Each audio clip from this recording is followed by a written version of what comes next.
नमस्कार दोस्तों, ये कहानी हॉरर स्टोरी प्रेमियों के लिए बहुत ही खास होगी क्योंकि जिस कहानी की शुरुआत ही इतनी खौफनाक है, वो कहानी कितनी हॉरर, सस्पेंस और खौफ से भरा होगा। इस कहानी का मुख्य पात्र राज होगा जो अपने जीवन में कई दौर से गुजरे।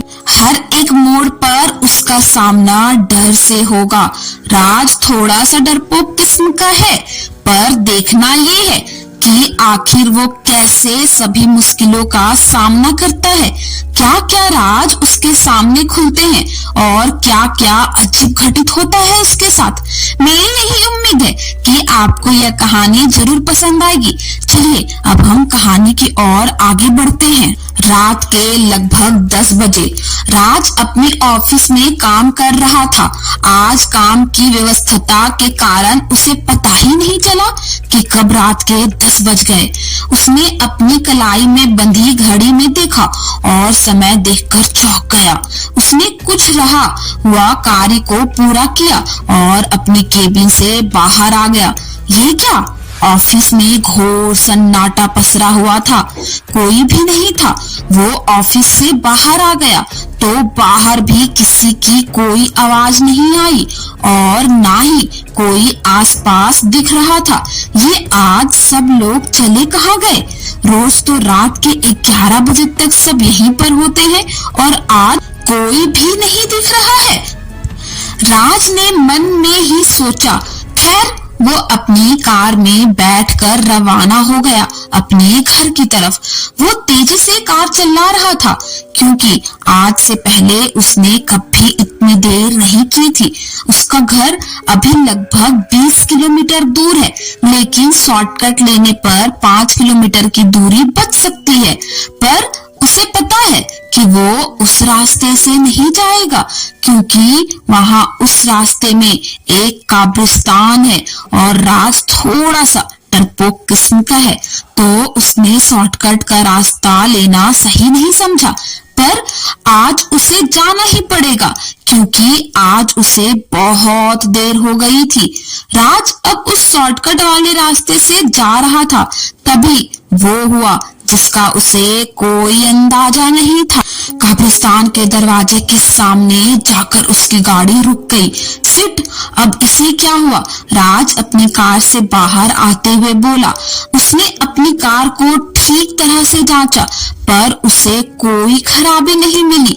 वो फिर से अपनी कार में जाकर बैठ गया और कार को फिर स्टार्ट करने की कोशिश की पर विफल रहा।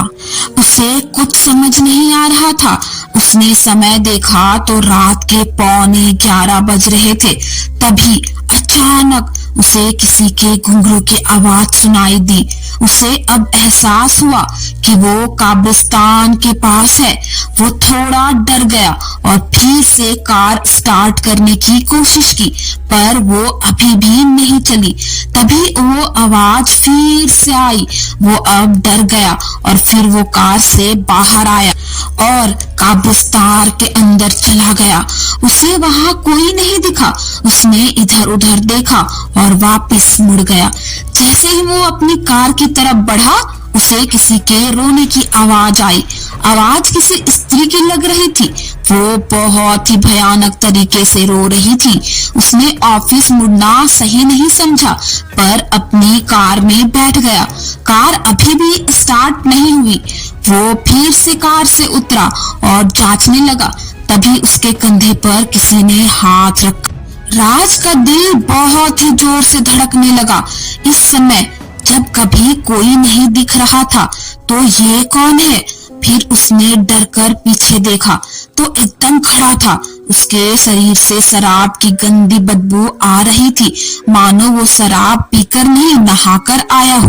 राज उससे पूछता, उससे पहले ही वो बोल पड़ा, आप यहाँ इतनी रात गए क्या कर रहे हो? राज बोला, जी दरअसल मेरी कार खराब अचानक यहाँ पर हो गई है, पर अब ये ठीक नहीं हो रही है। उस आदमी ने कार को देखा और कुछ जांच करके राज से कहा, अब चल पड़ेगी जी। राज ने सोचा, मुझे ठीक करते हुए कई समय हो गए और इतनी देर में कुछ भी नहीं हुआ। उसे पहले विश्वास नहीं हुआ, पर जब उसने स्टार्ट की तो वो चल पड़ी। वो बहुत ही खुश हुआ। वो फिर से कार से बाहर आया ताकि उस दरवाजे से आगे बढ़ पड़े और उस व्यक्ति का धन्यवाद कह सके। पर यह क्या, बाहर तो कोई भी नहीं था, यहाँ तक कि वो आदमी आसपास भी नहीं दिखा। वो अपनी कार में बैठ गया। तभी उसकी कार के दरवाजे को किसी ने थपथपाया। उसने देखा वो वही व्यक्ति था, पर अभी तो नहीं था वो। उसे कुछ समझ नहीं आ रहा था। फिर भी राज ने उस आदमी से कहा, जी आपका बहुत बहुत धन्यवाद, वैसे आप रहते कहाँ हैं? इस पर उस आदमी ने कहा, इसी कब्रिस्तान में। ये सुनकर राज फिर से डर गया और उसने सोचा ये मजाक कर रहा होगा और कार स्टार्ट करके वो घर की ओर बढ़ गया। रात के लगभग 12 बज चुके थे। राज अब घर पहुंचा। आज वो बहुत ही देर से घर पहुंचता। घर के लोग, उसकी माँ, पापा, एक भाई और एक बहन सब सो गए थे। उसे भूख भी कुछ खास नहीं लगी थी, तो उसने हाथ मुंह धोकर अपने कमरे में सो गया। रात के ठीक 2 बजे रात की आंख खुली। उसे प्यास लग रही थी। कमरे की लाइट ऑन की तो पता चला लाइट ही नहीं है। अपने फोन की फ्लैश ऑन करके राज बाहर निकला। जैसे ही वो सीढ़ियों के पास पहुंचा तो उसने देखा मानो हॉल में कोई टॉर्च लिए घूम रहा हो। शायद दीदी होंगी या भैया, पता नहीं। राज ने मन ही मन सोचा। वो सीढ़ियों से उतरकर नीचे आया तो क्या देखता है, अभी वहां कोई नहीं था। राज ने सोचा शायद अपने कमरे में चले गए होंगे, पर जैसे ही वो पीछे मुड़ा, एक बहुत ही भयानक चेहरा जिसके लंबे दांत, लाल आंखें और लंबे बाल थे, अचानक उसके एकदम पास आया और जोर से हंसा। ये देखते राज बहुत ही ज्यादा डर गया और बेहोश होकर वहीं गिर गया। वो जो भी था बहुत ही भयानक हंसी के साथ गायब हो गया। सुबह के 7 बज चुके थे। राज की आंखें खुली तो वो एकदम से चौंक कर उठा। वो अब अपने बेड पर था। बेड पर रात को तो वो हॉल में था, फिर अब बेड पर कैसे आया? क्या ये महज उसका सपना था या सच? राज इसी असमंजस्य में बैठा था। उसके सिर में बड़ी दर्द हो रहा था, शायद बुखार भी। तभी किसी ने उसके कमरे का दरवाजा खटखटाया। राज की माँ अंदर आई। क्या हुआ बेटा, आज तो इतना देर से उठा, ऑफिस नहीं जाना? राज को चाय पकड़ाते हुए माँ ने कहा। राज बोला, अम्मा कुछ नहीं, रात को थोड़ा देर से आया ना इसलिए। पर राज के मन में यही बात चल रही थी कि रात को वो जो उसके साथ हुआ था वो क्या था, कौन था वो या कौन थी वो। खैर जो भी था, राज ने अपनी चाय पूरी की और तैयार होकर ऑफिस के लिए रवाना हो गया। आज उसका ऑफिस में भी मन नहीं लग रहा था, सिर में दर्द भी था और रात को वो पूरा मंजर अभी भी उसके मन में चल रहा था। आज मुझे जल्दी ही छुट्टी लेनी पड़ेगी, ऐसे तो मैं काम नहीं कर पाऊंगा। राज मन ही मन सोच रहा था। उसने कुछ घंटे काम किया और अवकाश लेकर घर आ गया। राज को इतना जल्दी घर पहुंच देख उसकी माँ ने कहा, आज इतनी जल्दी घर आ गए बेटा? राज बोला, हाँ माँ, वो ऑफिस में मेरा मन नहीं लग रहा था और सिर में भी बहुत दर्द कर रहा है।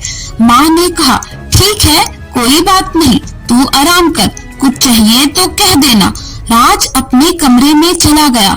थोड़ी देर बाद उसका बड़ा भाई देव उसके कमरे में आया। कैसा है राज? उसने अंदर आते हुए कहा। राज बोला, ओह आइए भैया, मैं ठीक हूँ, आप बताइए। देव राज के बेड पर बैठा। राज को गुमसुम सा देखकर उसने कहा, क्या बात है राज, कोई प्रॉब्लम है? तू चिंतित क्यों है इतना? राज अपने ख्यालों से बाहर आया और बोला, हाँ कुछ नहीं, वो मैं थोड़ा तबीयत ठीक नहीं है ना आज मेरी, इसलिए।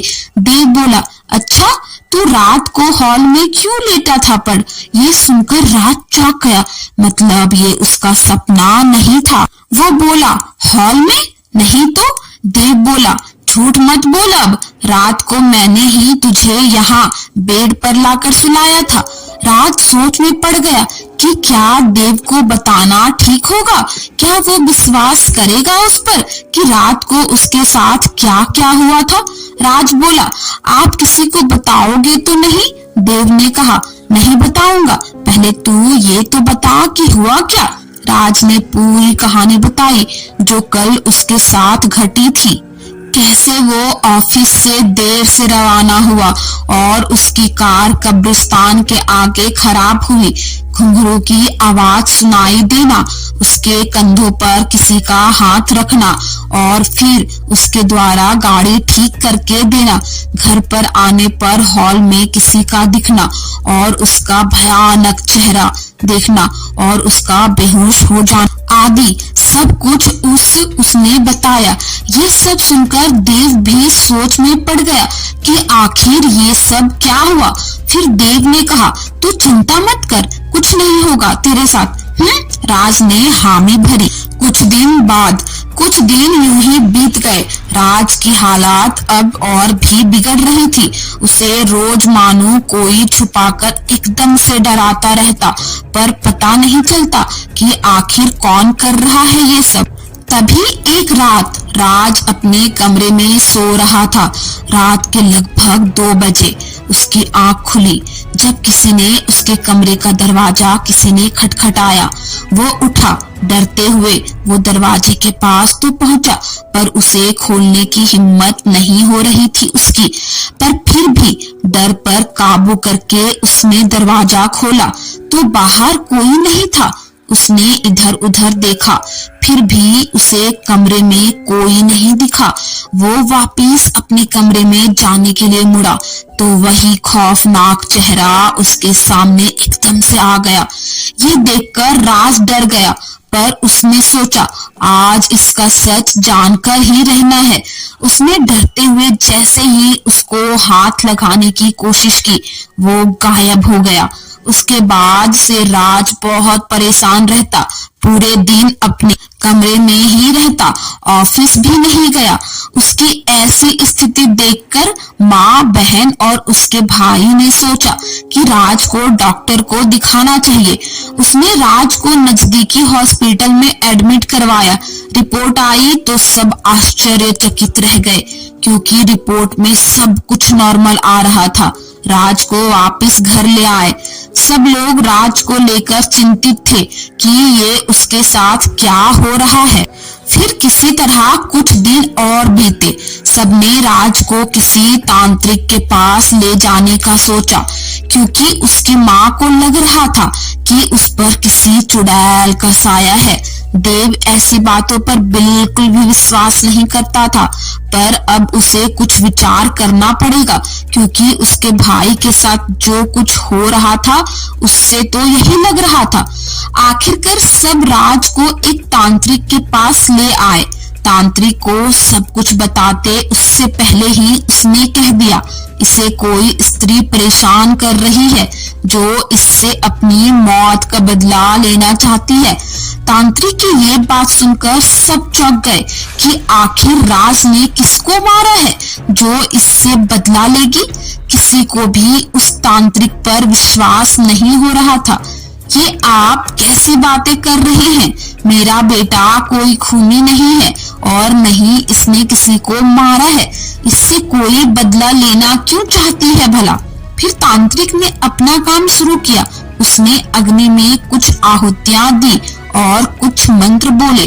कुछ देर बाद एक सफेद साया पूरे कमरे में फैल गया। सब लोग डर गए कि आखिर ये कौन है। पूरा कमरा उस सफेद साये से भर गया था। तभी एक तेज हंसी से पूरा कमरा गूंज उठा। तांत्रिक ने उससे पूछा, कौन है तुम? क्या चाहती हो? क्यों परेशान कर रही हो इसे? आखिर क्या दुश्मनी है तुम्हारी राज से? बताओ। फिर ये आग में कुछ झोंक दिया। तभी उस साए ने एक औरत का रूप ले लिया और दुखी स्वर में कहा, दुश्मनी भला मेरी क्या दुश्मनी थी इससे? वो तो इस रात से ही पूछो कि इसने मुझे क्यों मारा था। अगर पसंद ही नहीं थी तो इसे क्यों किया? और फिर मुझसे शादी करने का नाटक क्यों? बोलो। एक पल के लिए सब स्तंभ थे। आखिर ये कह क्या रही है और कौन है? तभी राज को अभी तक का गुमसुमा था सब देख रहा था। बोला, फिर प्रीति तुम? पर तुम तो, हाँ मैं तो मर गई थी ना उसी दिन, जिस दिन तुमने घर वालों को मेरी मौत का झूठ बताया था। पर असल में तुमने मुझे उस औरत जिसने राज से, प्रीति कहा, ने राज की बात को काटते हुए कहा और रोने लगी। घर वालों को, उस तांत्रिक को कुछ समझ में नहीं आ रहा था कि आखिर ये सब क्या है। तभी राज की माँ ने कहा, राज ये तुम क्या कह रहे हो? और ये प्रीति, ये मरी नहीं थी? राज मौन था। बताओ राज, क्या हुआ था उस रात? अब देव ने पूछा। राज ने सबको बतानी शुरू की कि वो कहानी जो आज से 5 साल पहले घटी थी। राज की शादी प्रीति से तय हुई थी, पर राज को बिल्कुल पसंद नहीं थी। शादी नहीं करना चाहता था, पर घर वालों के कहने पर उसने बैमन से शादी कर ली, क्योंकि प्रीति अच्छे खानदान की थी और पैसे वाले परिवार से भी थी। एक दिन राज को उसकी बहुत ही बड़ी कमजोरी पता चली, अंधेरे से डर। उसने इसका फायदा उठाने का सोचा। एक रात प्रीति के सीने में असहनीय दर्द हुआ। राज की माँ ने उसे ऑफिस से बुलाया और कहा कि प्रीति को हॉस्पिटल ले जाने को कहा। राज ने अपनी कार से प्रीति को हॉस्पिटल ले गया, पर हॉस्पिटल वालों ने जवाब दे दिया कि हार्ट अटैक की वजह से उसकी मौत हो चुकी है। पर असल में ऐसा हुआ ही नहीं था। जब राज अपनी कार से उसे हॉस्पिटल ले जाने की बजाय कब्रिस्तान के रास्ते ले गया, उसने बीच में ही कार रोक दी। प्रीति ने कहा, ये हम कहाँ आए हैं राज? तभी राज ने अपना चेहरा घुमाया, जिस पर लगा था एक खौफनाक और डरावना मुखौटा, जिसे देखकर प्रीति की हार्ट अटैक बढ़ गई। फिर राज ने उसे हॉस्पिटल ले गया ताकि किसी को शक ना हो उस पर। इस प्रकार उसकी मौत हो गई थी। राज को अब अपनी गलती पर अफसोस हो रहा था। देव को अपने भाई के इस काम पर बहुत ही घृणा आ रही थी। तभी तांत्रिक ने कहा, देखो तुम राज को छोड़ दो, इससे गलती हो गई, उसे माफ कर दो। माफी तो इसे मिलेगी, पर इसकी मौत के साथ। उस प्रीति के साए ने कहा। राज की माँ बहुत ही दुखी हो गई और रोने स्वर में बोली, अब क्या होगा बाबा? ये मेरे बेटे को मार डालेगी, उसे बचा लो। तांत्रिक ने कहा, देखो ये अपना बदला पूरा करके ही रहेगी, पर मैं इसे कुछ समय के लिए काबू तो कर सकता हूँ, लेकिन हमेशा के लिए नहीं। बस आप उतना ध्यान रखना कि राज को कभी ऐसी जगह मत भेजना जहाँ भूत प्रेत जैसी शक्तियों का वास हो। सबने ऐसा ही करने का सोचा और वहाँ से घर आ गए। इस बात को लगभग 1 महीना हो चुका था। सबके मन से डर लगभग खत्म सा हो गया। राज भी अब सही था। एक सुबह राज को ऑफिस से छुट्टी थी। वो अपने कमरे में बैठा था, तभी उसके फोन की रिंग बजी। उसके बॉस का फोन था। हेलो राज, कैसे हो? सामने से बॉस ने कहा। राज बोला, I am good sir. Boss ने कहा, वो इसलिए तुम्हें फोन किया था बिकॉज लाल आपको दिल्ली में एक मीटिंग अटेंड करनी है। क्या तुम करोगे? Of course I will sir, Raj ने हर्ष उत्तर दिया। ठीक है, तुम कल ऑफिस आ जाना, तुम्हारे साथ राहुल को ले आना। ओके ओके सर, राज ने कहा और फोन काट दिया। राहुल राज का ही कलीग था। आखिर कैसी रहेगी राज की कल की यात्रा और क्या होगा उसके साथ? चलिए आगे जानते हैं। अगली सुबह सुबह के 7 बज चुके थे। राज दिल्ली जाने के लिए तैयार हो रहा था। वो नहाकर बाहर आया तो उसके फोन में एक रिंग बजी। राज ने फोन उठाया तो देखा राहुल का फोन था। क्या हुआ राज, तुम तैयार नहीं हुए? आज मीटिंग है ना? सामने राहुल बोला। राज ने कहा, हाँ मैं तैयार हूँ, थोड़ी ही देर में मैं रवाना हो रहा हूँ। ओके ओके राहुल ने कहा और फोन रख दिया। राज तैयार होकर नीचे आया। माँ, भैया, दीदी कहाँ हो सब? राज ने सीढ़ियों से नीचे उतरते वक्त बोला। देव ने उसे देखा और कहा, अरे राज, तू ऑफिस जा रहा है? राज बोला, नहीं भैया, वो आज दिल्ली में ऑफिस की एक मीटिंग है तो उसी के लिए जा रहा हूँ। अच्छा, अकेला जा रहा है? देव ने कहा, नहीं, मेरा एक कलीग है राहुल, वो भी साथ जाएगा। राज ने कहा। इतने में माँ और दीदी भी आ गए थे। राज ने उनको भी मीटिंग के बारे में बताया। अपना ख्याल रखना बेटा, माँ ने कहा। दीदी ने सबके लिए खाना लगाया, सबने खाना खाया और राज ऑफिस के लिए रवाना हो गया। अच्छा सुन राज, देव ने कहा। राज रुका और पीछे मुड़कर कहा, हाँ भैया। देव ने पास जाते हुए कहा, वैसे इन सब बातों पर विश्वास नहीं करता, पर उस दिन जब हम बाबा के पास गए थे तो उन्होंने एक ताबूत दिया था। ये ले, इसे अपने गले में बांध ले। और उसने एक काले धागे में बंधा छोटा सा ताबूत गले में बांधने के लिए राज को दिया। राज ने उसे बांध लिया और कार स्टार्ट करके रवाना हो गया ऑफिस में। राज ने अपनी कार रोकी और ऑफिस के अंदर गया। बॉस ने उसे देखा और कहा, अरे राज, आ गए तुम? राहुल कब से तुम्हारा इंतजार कर रहा था। आई एम सॉरी सर, वो मुझे थोड़ी देर हो गई। राज ने अफसोस जताया। कोई बात नहीं, अब तुम्हें निकलना होगा, 10 बजे पहुंचना है वहाँ, बॉस ने कहा। तभी राहुल भी आ गया और वे दोनों ऑफिस से बाहर आ गए। तभी राहुल ने राज के गले में बंधा हुआ ताबीज देखा और कहा, ये क्या राज, ये गले में क्या बांध रखा है? वो कुछ नहीं, बस ऐसे ही, राज ने कहा और दोनों कार से रवाना हो गए। राज कार ड्राइव कर रहा था, पास में ही राहुल बैठा था। सफर बिल्कुल सही चल रहा था। अचानक राहुल के फोन में रिंग बजी। उनके बॉस का फोन था। आप लोगों को अभी ऑफिस आना पड़ेगा, सामने से बॉस ने कहा। पर क्यों सर? चौंकते हुए राहुल बोला। वो इसलिए क्योंकि अभी की मीटिंग कैंसिल हो गई है, वो शाम को 6 बजे होगी, अभी तुम्हें ऑफिस आना होगा, बॉस ने कहा। राहुल ने ओके बॉस कहा और फोन रख दिया। ये क्या हुआ? राहुल, किसका फोन था? राज ने राहुल की तरफ देखा और कहा। राहुल बोला, कुछ नहीं, बॉस का फोन था, कह रहे थे कि मीटिंग शाम को होगी, अभी तुम्हें ऑफिस आना होगा। राज ने अपनी कार घुमाई और ऑफिस की तरफ मुड़ गया। राज बोला, शाम को कितने बजे? 6 बजे, राहुल ने कहा। थोड़ी देर बाद राज और राहुल ऑफिस आ गए और अपने अपने काम में लग गए। बॉस ने दोनों को कह दिया, शाम को 6 बजे है मीटिंग, इसलिए तुम लोग 4 बजे निकल जाना। ओके ओके सर, दोनों ने कहा। शाम के लगभग 3:45 बजे राहुल और राज ने अपना काम खत्म किया और फिर से रवाना हो गए। लगभग 5:30 बजे वे पहुंच चुके थे मीटिंग अटेंड करने। लगभग 2-2.5 घंटे तक मीटिंग चली।